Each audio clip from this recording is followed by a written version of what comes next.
Karena saya ingin pajak itu berupa nominal rupiah. 1, 2, 3,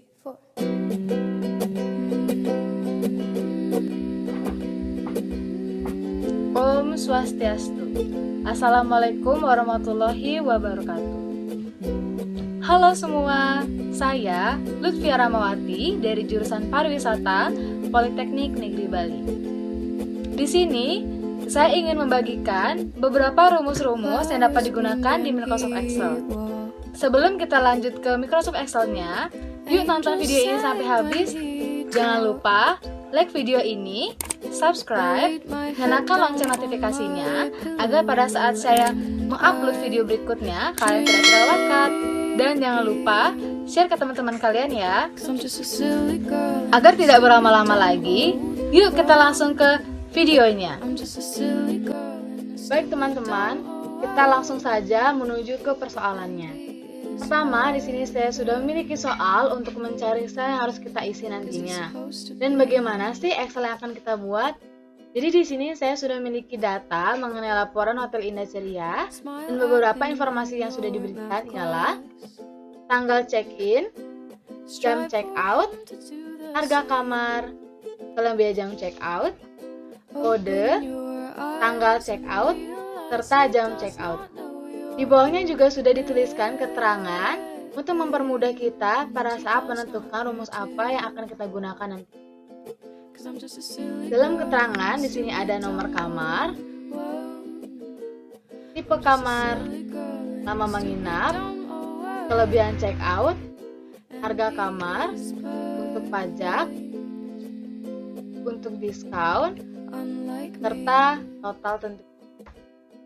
Di sini saya sudah membuatkan dalam bentuk Microsoft Excel dan sesuai dengan persoalan yang kita lihat tadi ya. Ini juga sudah ada innya, jam check out-nya, harga kamar, kelebihan jam check out, kode, tanggal check out, serta jam check out. Baik teman-teman, kita langsung saja menuju ke mencari rumus untuk nomor kamar. Untuk mencari nomor kamar, kita harus menggunakan 3 angka dari sebelah kanan kode pada sel B12. Untuk mendapatkan 3 angka tersebut, kita akan menggunakan rumus right. Caranya adalah sama dengan right. Lalu kita klik sel B12, titik koma. Di sini saya menggunakan titik koma. Jika teman-teman tidak mendapatkan hasil dengan menggunakan titik koma, teman-teman bisa menggunakan koma sebagai lalu 3. Kurung tutup. Setelah kita mendapatkan hasil untuk nomor kamar, untuk mempermudah kita agar tidak membuat rumus berulang-ulang kali, hal yang dapat kita lakukan adalah mengklik hasil yang telah kita dapatkan, lalu arahkan kursor kita ke bawah kanan sampai ada tanda plus ya, seperti ini. Lalu kita drag ke bawah. Dan secara otomatis hasil akan muncul. Nah, kita sudah mendapatkan semua hasil untuk nomor kamar. Selanjutnya yang akan kita cari adalah tipe kamar. Jadi kita sudah mendapatkan nomor kamar yaitu 001, 200, dan 002 dan yang lain. Selanjutnya yang akan kita cari adalah tipe kamar. Untuk mempermudah dalam menentukan rumus mana yang akan kita pakai nantinya, dipastikan kita melihat keterangan terlebih dahulu ya teman-teman. Karena di setiap keterangan itu terdapat informasi yang berbeda-beda. Mungkin saja di dalam keterangan itu dibuatkan tabel data atau informasi yang berkaitan untuk mempermudah kita menentukan rumus mana yang akan kita gunakan. Di sini untuk tipe kamar dijelaskan A itu VIF, B itu Deluxe, dan C itu STD. Untuk mencari rumus tipe kamar, rumus yang akan kita gunakan nanti dibilang cukup panjang, dan saya akan menggunakan rumus left dan rumus logika if. Kita langsung saja menuju ke rumus. Yang pertama adalah sama dengan, lalu if, lalu left. Kenapa di sini saya menggunakan left, tidak menggunakan right seperti sebelumnya? Karena sekarang yang akan kita butuhkan adalah sisi kiri dari kode, yaitu huruf A, B, dan C ini. Lalu kita klik kodenya atau B12 titik koma 1. Kenapa saya menggunakan 1 tidak menggunakan 3 seperti mencari nomor kamar? Karena yang kita butuhkan hanyalah satu angka dari sebelah kiri, yaitu huruf A. Lalu kurung tutup sama dengan petik. Kita mulai dari huruf A, petik lagi, titik koma, petik. Tadi itu untuk A adalah fifth, lalu kita tulis fifth, petik lagi, titik koma. Kita masukkan ulang rumus yang sama, if, lalu left, lalu klik sel B12, titik koma 1, kurung tutup, sama dengan, lalu kita masukkan yang B, petik, titik koma, untuk B deluxe, petik, titik koma, petik, untuk C adalah STD, lalu kita masukkan STD. Kurung tutup sebanyak 2 kali, lalu enter. Nah, di sini saya sudah mendapatkan hasil untuk tipe kamar. Ingatkan untuk teman-teman memberi tanda petik pada kode dan tipe kamar. For your information, karena ini merupakan fungsi logika, maka untuk tipe kamar terakhir saya tidak melakukan pengulangan rumus kembali, karena data terakhir merupakan data tidak sebenarnya atau salah. Jadi otomatis selain tipe kamar yang dilengkapi kode tersebut merupakan tipe kamar STD. Selanjutnya, langsung kita drag saja ke bawah. Nah, kita telah mendapatkan hasil untuk tipe kamar. Dan di sini kita juga sudah dilengkapi dengan data tanggal check out serta jam check out. Selanjutnya akan kita cari adalah lama menginap. Jadi kita sudah mendapatkan hasil untuk tipe kamar. Yang selanjutnya akan kita cari adalah lama menginap. Untuk mencari lama menginap, kita dapat melihat keterangan terlebih dahulu ya, untuk mempermudah rumus mana yang akan kita gunakan. Dalam keterangan, lama menginap disebutkan disesuaikan dengan check-in dan check-out. Nah, di sini saya akan menggunakan rumus pengurangan antara tanggal check-out dengan tanggal check-in. Kita langsung menuju ke rumusnya, sama dengan tanggal check-out dikurang tanggal check-in. Nah, untuk tanggal check-in atau F4 ini akan saya absolutkan. Absolut itu berfungsi untuk mengunci agar pada saat hasil di drag itu tidak akan berubah. Untuk mengabsolutkan itu terdapat dua cara, yaitu secara manual dan secara otomatis. Untuk yang secara manual, teman-teman bisa menambahkan tanda dolar di depan huruf F dan di depan angka 4. Dan untuk yang otomatis, teman-teman bisa langsung klik F4 pada keyboard teman-teman semua. Di sini saya langsung menggunakan F4 ya pada keyboard. Nah, ini sudah terabsolut secara otomatis. Di sini saya juga akan contohkan dengan menggunakan dolar satu persatu. Ini. Nah, ini juga sudah terabsolut secara otomatis. Langsung kita enter saja. Nah, kita sudah mendapatkan hasil untuk lama menginap, yaitu 1. Selanjutnya kita langsung drag saja untuk mendapatkan hasil lama menginap dari nomor 1 sampai 12.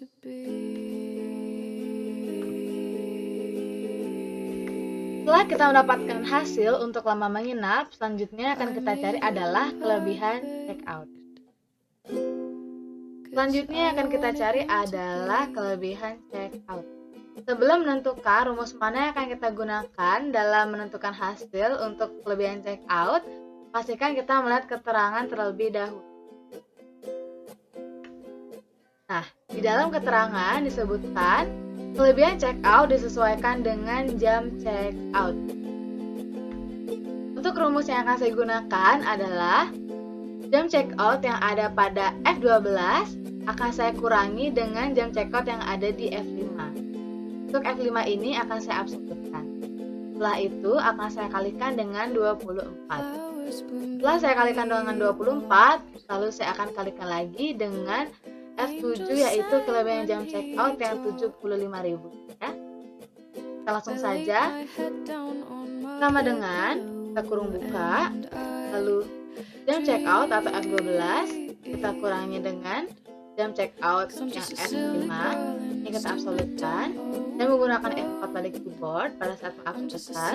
Setelah itu kita kurung tutup, kita kalikan 24. Kenapa saya mengkalikan 24?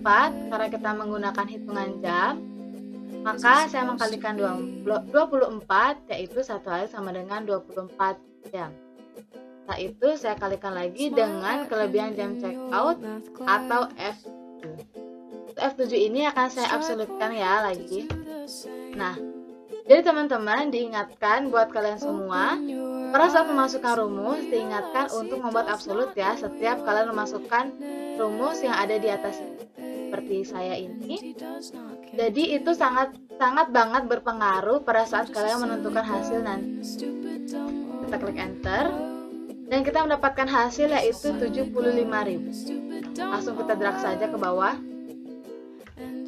Nah, kita sudah mendapatkan keseluruhan hasil untuk kelebihan cek. Selanjutnya yang akan kita cari adalah harga kamar. Dipastikan teman-teman kita melihat keterangan terlebih dahulu ya untuk mempermudah saat menentukan rumus apa yang kita gunakan nanti. Nah, jadi untuk harga kamar dituliskan disesuaikan dengan lama menginap. Jadi dalam keterangan sudah dituliskan disesuaikan dengan lama menginap, maka kita akan mengkalikan lama menginap dengan harga kamar atau F6. Kita langsung saja menuju ke pertama-tama adalah sama dengan kita klik lama menginap atau G12, lalu kita kalikan. Untuk kali di sini teman-teman bisa menggunakan tanda bintang ya yang ada pada keyboard laptop kalian masing-masing. Setelah itu kita klik harga kamar atau F6. Itu F6 ini akan saya absolutkan. Nah, langsung kita enter. Kita telah mendapatkan hasil yaitu 575.000. Langsung kita saja ke bawah. Nah, tidak ada value ya. Value itu artinya rumus yang tidak terbaca ya. Biasanya ada tulisan value gitu. Start tulisan. Nah, ini artinya rumusnya sudah dapat terbaca semua dan mendapatkan hasil semua untuk harga. Selanjutnya yang akan kita cari adalah pajak. Sebelum kita menentukan rumus mana yang akan kita gunakan nantinya untuk pajak, pastikan kita melihat keterangan terlebih dahulu. Nah, di sini dari yang teman-teman lihat, untuk pajak dibuatkan tabel data ya. Di sini ada lama menginap 0 sampai 9 itu 10% dan 10 sampai 14 itu pajaknya 11%. Dan 15 ke atas atau yang berkelanjutan itu pajaknya 11,5%. Dan di sini saya telah membuatkan tabel data untuk pajak. Untuk lama menginap sama sesuai tadi, isinya ada 0, 10, dan 15. Dan pajak ada 10%, 11%, serta 11,5%. Ini saya ingin memberitahu teman-teman bagaimana sih cara membuat nama pada tabel data. Kita langsung saja. Teman-teman bisa memblok tabel data yang telah teman-teman buat. Setelah itu klik kanan, ada tulisan define name, teman-teman bisa langsung klik. Untuk nama, teman-teman di sini bisa mengubah namanya apa saja bebas. Saya akan membuat di sini data 1 titik. Lalu kita klik open. Pada tabel yang saya buat tadi, saya berpatokan dengan lama menginap. Kenapa saya berpatokan dengan lama menginap? Karena nantinya pada saat saya masukkan rumus ke pajak, yaitu menggunakan rumus VLOOKUP, lama menginap itu, maksud saya lama menginap setiap tamu itu menentukan berapa pajak dan diskon yang mereka dapatkan di setiap masing-masing tamu. Kita langsung saja menuju ke rumus sama dengan kita akan menggunakan rumus VLOOKUP untuk pajak. Langsung kita klik sel G12 atau lama menginap, titik koma, kita masukkan nama tabel data yang telah kita buat tadi, data 1 titik yang ini ya, yaitu titik koma 2. Kenapa kita menggunakan 2? karena kita menggunakan sisi pajak ya yang sebelah sini yang 10%, 11%, 11%, titik koma, kurung tutup. Setelah kita masukkan rumus VLOOKUP, lalu kita kalikan dengan harga kamar. Setelah itu, lalu kita klik enter. Kita telah mendapatkan hasil untuk pajak yaitu 57.500. Langsung kita drag saja. Nah, kita telah mendapatkan hasil keseluruhan untuk pajak, dan selanjutnya yang akan kita cari adalah diskon. Nah, teman-teman semua, jadi kita telah mendapatkan hasil untuk pajak, dan sekarang kita akan mencari diskon. Dipastikan untuk teman-teman semua mengecek keterangan terlebih dahulu sebelum menentukan rumus mana yang akan kita gunakan nanti.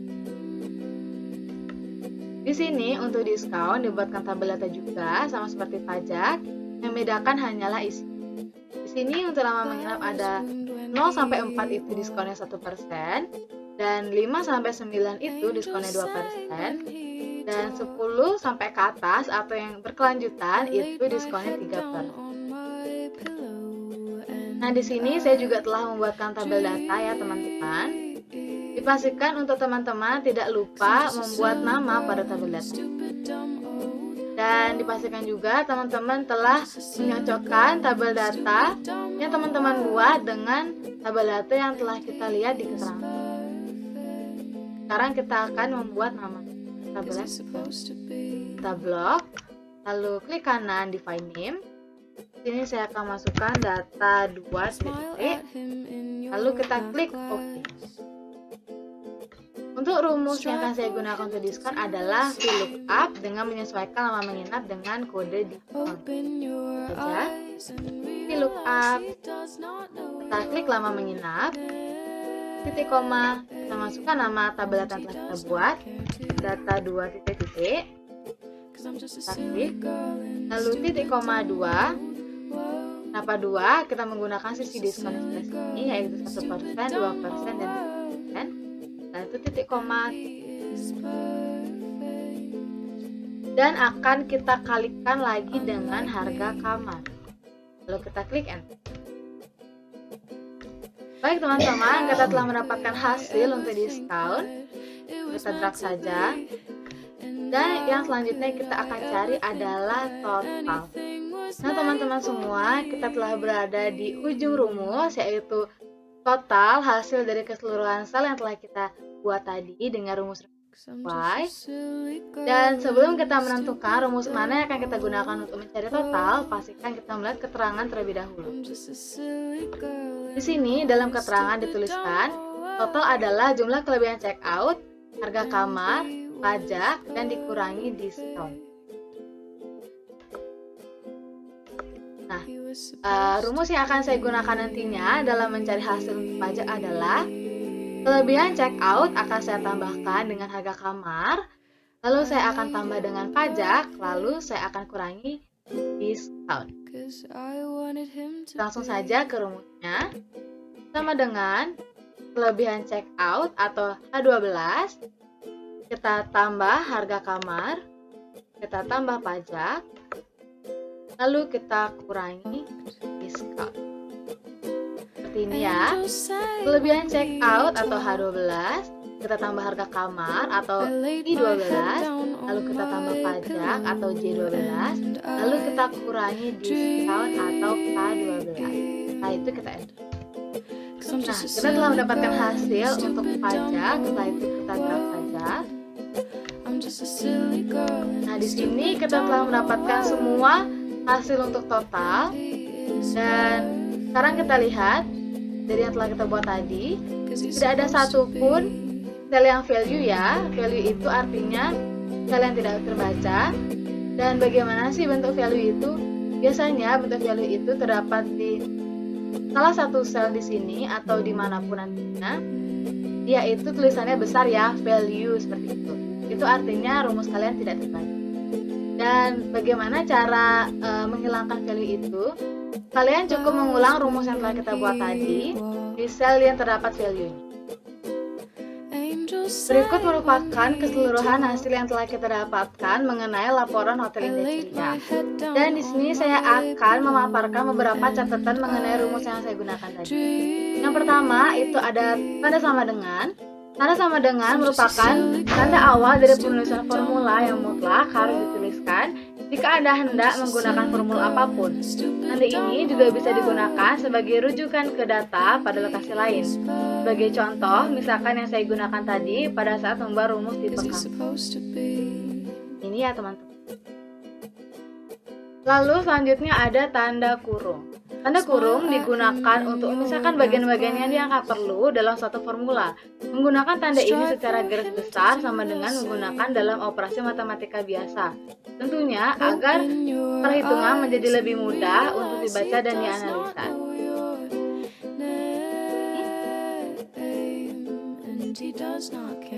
Dan yang selanjutnya itu adalah tanda kutip atau tanda petik.